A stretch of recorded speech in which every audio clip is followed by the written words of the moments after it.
года. Это встреча в Ар-Рияде. И вот человек, который говорил и до встречи, и после нее, это был глава Российского фонда прямых инвестиций Кирилл Дмитриев. И вот как раз по нашей с тобой тематике, процитирую его, раз мы уже нефти коснулись. Американские нефтяные компании вели успешный бизнес в России. Мы считаем, что в какой-то момент они вернутся, потому что зачем им отказываться от тех возможностей, которые им предоставила Россия для доступа к российским природным ресурсам. И вчера вечером Владимир Владимирович в интервью моему коллеге Павлу Зарубину уже в привязке к редкоземельным металлам и прочим, скажем так, природным богатствам России тоже упоминал о том, что Россия и США здесь могут взаимовыгодно посотрудничать. Но вот, наверное, все-таки я тебя попрошу прокомментировать Кирилла Дмитриева.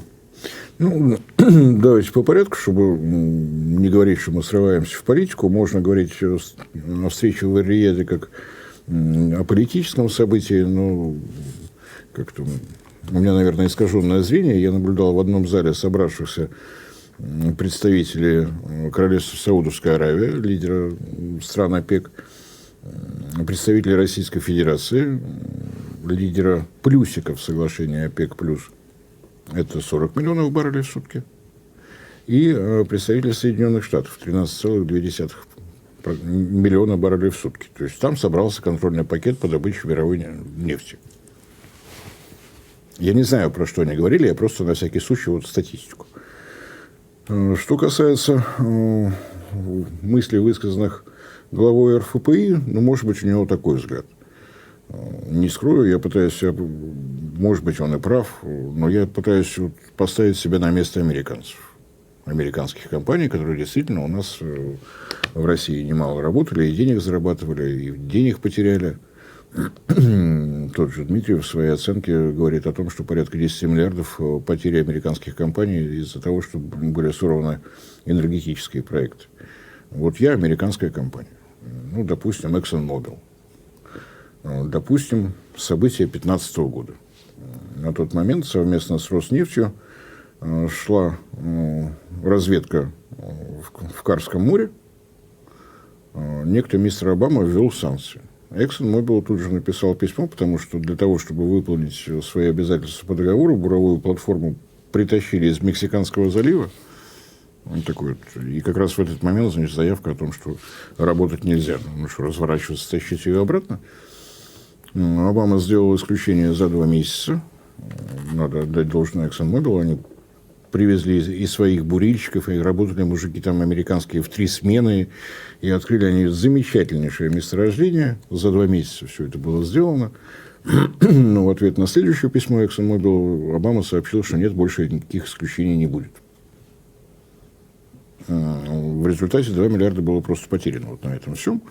Мало того, открытие было сделано, надо отдать должное гостеприимной Роснефти. Они по случаю отъезда американцев организовали красивый банкет, попрощались, сказали, возвращайтесь в любое время. Месторождение назвали «Победа».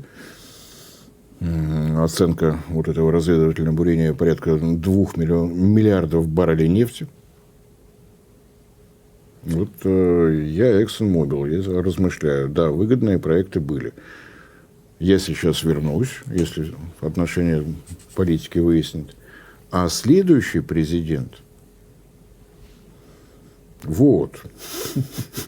Так что насчет того, что американские нефтяники быстро-быстро побегут обратно в Россию, что-то я сомневаюсь. Причем не из-за того, что мы к ним враждебно относимся. Они в своих... То есть они не могут просчитать своих политиков, я так понимаю. Да. Вот как минимум на следующие 4 года после Трампа. Да, ну там, по-моему, самый классический пример – это нефтепровод Keystone XL, тяжелая сернистая нефть, битумозная нефть Канады должна была добраться до Техаса и Луизианы, до нефтеперерабатывающих заводов. Они почти все у Соединенных Штатов на юге, они были рассчитаны под приход тяжелой битумозной нефти в Венесуэлу. С Венесуэлой отношения известно как. Появился проект вот этого магистрального нефтепровода Keystone XL. На дворе был 2014 год. То есть вот 10 лет. Вот такая ярко выраженная история. подготовили проект, просчитали маршрут, мистер Обама запрещает. Хорошо, расслабились. 17-й год. Приходит мистер Трамп. Говорит, а что ж вы не строите магистральный нефтепровод? Канадская компания, которая подписалась профинансировать, провести строительство, начинает работу у себя на территории. Достаточно выгодное дело. Приходит мистер Байден. Запрещаю Keystone XL. Вчера мистер Трамп разрешил строительство XL. Ну вот, может, это демократично-либерально, или я не знаю, как это называть, но это с Канадой, которая вот она рядом, вот она дружеская, вот она готова стать 51-м штатом, уже называют губернатором этого премьер-министра, уже вроде бы все хорошо, но вот такая ситуация. А здесь предложение вернуться в Россию. Ну да ладно. Друзья, YouTube блокирует. Возможно, наш канал следующий, и это видео последнее. Подписывайтесь на наш телеграм-канал Геоэнергетика Инфо, ссылка в описании и закрепленном комментарии. Подписывайтесь прямо сейчас, чтобы не потерять нас. Не ждите окончательной блокировки YouTube. То есть, мое мнение оценочное, сугубо субъективное, не совпадает с мнением господина Кирилла Дмитриева. Не пойдут американцы, потому что они учитывают риски, исходящие не от России, а от своего собственного руководства политического. Я бы не рискнул после всего, что происходило.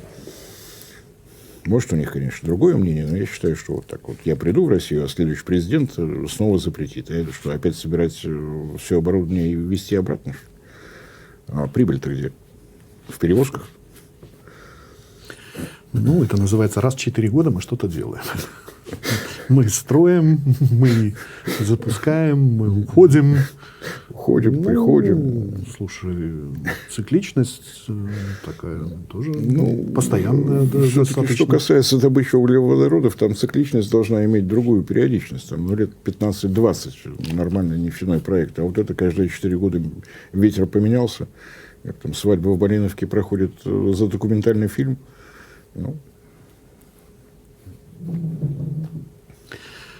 Ну что ж, давай тогда о другой встрече, которая прошла в Москве.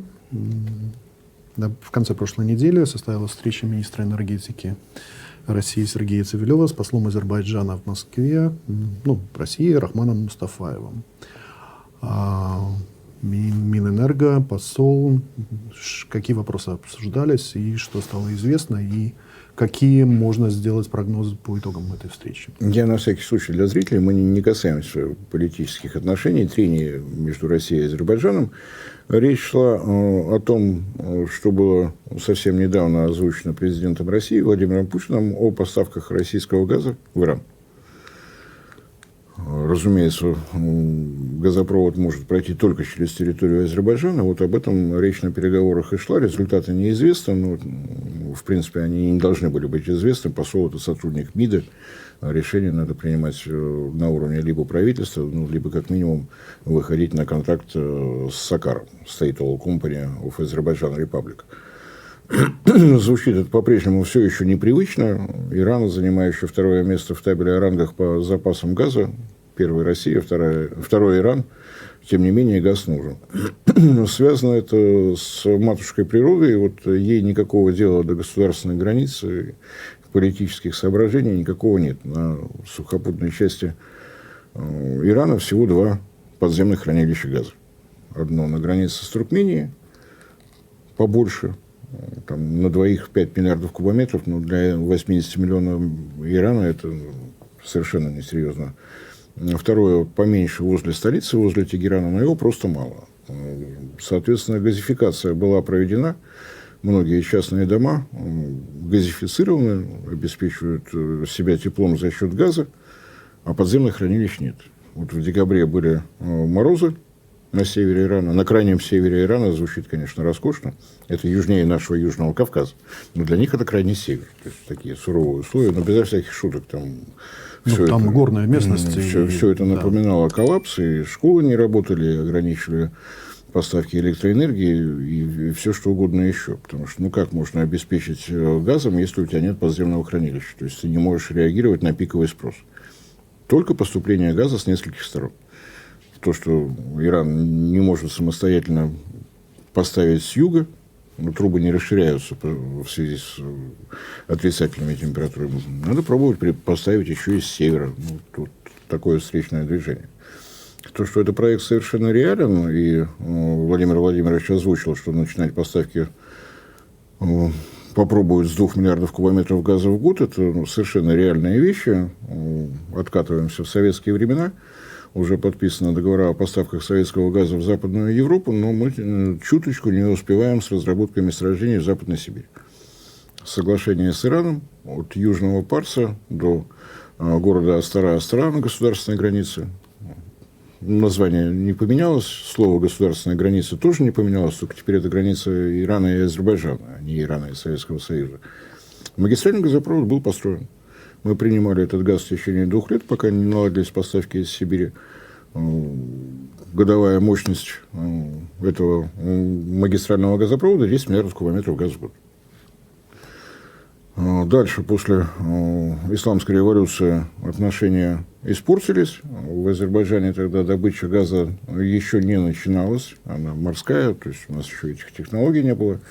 Поэтому для того, чтобы обеспечить Кавказ, или как тогда это называлось, Закавказские Советские Социалистические Республики, был построен магистральный газопровод, приходящий из России на территорию Азербайджана. Годовая мощность 10 миллиардов кубометров газа в год. Это с севера в Азербайджан, и с юга тоже 10 миллиардов кубометров. То есть подготовка была проведена 500 лет назад. Поскольку мы беседу ведем о цивилизованных государствах, а не европейских, Азербайджан, Иран, Россия, трубы никто не разбирал. Азербайджан время от времени, если погодные условия неблагоприятные, приобретает какие-то объемы газа у России, то есть здесь вообще все в порядке.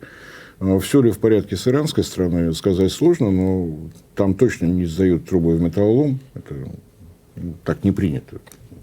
Качественно работающую вещь сломать, потому что мне так хочется, там никому в голову не приходит. Может быть, надо освежить компрессорные станции, но не более того. То есть проект, на самом деле, весьма основательно подготовлен. Вопрос, как договориться с Азербайджаном, как проложить трубопровод. То есть надо соединить 2 трубы. Но для Азербайджана это тоже вопрос. Потому что, провести вдоль гор дорого. Провести вдоль моря, отрезать самого себя от береговой полосы. А отдыхать-то где? Как на море проходить? Под трубой или через нее перепрыгивать? Так что, я думаю, переговоры будут. Вопрос маршрутизации надо решать. То, что Азербайджан вряд ли откажется от дополнительного заработка. Баку – это не Киев. Баку намного южнее, и море там, у Киева моря нет. Я об этом. То есть, очевидным образом, Россия и Иран найдут возможность проложить трубопровод. Азербайджан будет получать транзитные платежи. Как же от такого отказываться, если от тебя ничего не просят, кроме решения вопроса с землей, и тебе согласны платить деньги, надо только договориться о цене. Так что я думаю, что это начало переговоров. Не думаю, что они будут чрезвычайно сложными. Будем следить. Начало положено. Ну, а приблизительно, на твой взгляд, о каких сроках может идти речь? Мне кажется, все-таки протяженность территории Азербайджана с севера на юг не настолько велика. Если мы это будем делать втроем на каких-то условиях, хорошо, год, 2 работы. Лишь бы был вопрос, технические вопросы решены. Трубу, в конце концов, можно заглубить, так, чтобы никому не мешало. Я думаю, пару лет вполне достаточно. Надеюсь, во всяком случае, на это. Будем следить. Если уж господин министр с господином послом встретились, значит, процесс пошел. Во всяком случае. И процесс... Тема... и проект действительно подготовлен. 2 магистральных газопровода уже готовы, остается только центральную часть, и процесс пойдет. Так, по тем оценкам, которые Владимир Владимирович озвучивал, до 10 миллиардов кубометров совершенно реально газификация Ирану требуется. Дополнительная, так скажем.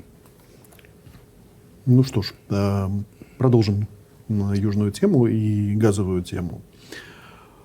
На прошлой неделе пришла новость о том, что правительство России внесло изменения в схему территориального планирования Российской Федерации в области федерального транспорта в части трубопроводного транспорта, согласно которой планируется строительство магистрального газопровода ты будешь смеяться, 10 миллиардов кубометров. Волшебная цифра. Да, для газификации Казахстана. Прокомментируй, пожалуйста. Ну, во-первых, давай начнем с числа 10, оно какое-то очень загадочное. Вот на тот момент, когда действовало соглашение по иранской ядерной программе, и с него были сняты санкции, туда быстро-быстро явились европейские компании. Действительно, Иран богат углеводородами. Европа – это северо-западная конечность могучего континента Евразии, абсолютно лишенная ресурсов, там какие-то остатки остались, крохи добирали, поэтому они готовы куда угодно пробежать, с такой же скоростью убежали. 3 года там было, пока мистер Трамп не вышел из этого соглашения, но, тем не менее, проект был готов, работы были начаты по строительству на побережье Персидского залива завода по сжижению природного газа мощностью 10 миллионов тонн в год. Так что 10 вот какая-то загадочная величина. Следующий момент, даже если тебе не понравится, огромная благодарность журналистам ТАСС, которые нашли вот это сообщение о новом решении правительства, что я не преминул найти его, распоряжение правительства номер 379 от 18 февраля 2025 года, всего 2 пункта. Утвердить прилагаемые изменения, которые вносятся в схему территориального планирования в области федерального транспорта, в скобках, в части трубопроводного транспорта. Я не комментирую. В области федерального транспорта, в скобках, в части трубопроводного транспорта, утвержденную правительством Российской Федерации распоряжением номер 816-Р от 06.05.2015. И второй пункт. Признать утрачивающими силу отдельное положение актов правительства Российской Федерации по перечню согласно приложению. Кто сумел найти в приложении, которое занимает 62 страницы, вот этот пункт, я снимаю шляпу. Вот при таком заголовке, как бы и желания-то нет искать. В этом приложении более 400 пунктов. Вот качество работы журналистов, которые все это проанализировали, совершенно фантастическое, на мой взгляд. Я не поленился, поискал сам. На странице номер 59 я нашел пункт номер 386. Повторяюсь, работа совершенно колоссальная. Речь действительно идет о строительстве магистрального газопровода в Казахстан. Мощность 10 миллиардов кубометров, мощность компрессорных станций 50 мегаватт. Перечислены районы Тюменской области, можно приблизительно представить, откуда куда он идет. Список районов: Тюменские, Амутинские, Ишимские, Казанские. Дальше у нас, собственно говоря, территория Казахстана. 10 миллиардов кубометров – это газификация северо-восточных областей Казахстана. Напоминаю, что звучит ровно так же, как в том случае, если мы говорим о России. Северо-восточные области России тоже не газифицированы. Правда, они немножко побольше, чем в Казахстане, но тем не менее. Павлодарская, северо-казахстанская, вот им этот газ нужен. И, я, правда, не знаю, какие дальше действия должны последовать. Напомню, что в декабре этого года Александр Валентинович Новак проговаривал, как выглядят параметры. Это, на самом деле, составная часть нового маршрута поставок газа в Китай. Новак говорил о магистральном газопроводе мощностью 45 миллиардов кубометров, из которых 10 миллиардов кубометров предназначены для газификации Казахстана. Так что вот это постановление, распоряжение правительства – это как раз первые шаги, воплощение в реальность того, что было сказано Александром Новаком. На мой взгляд, я, по-моему, уже обсуждал в этой студии, комментарии свои давал, это значительно более быстрый вариант, чем «Сила Сибири-2», требующий значительно меньших усилий.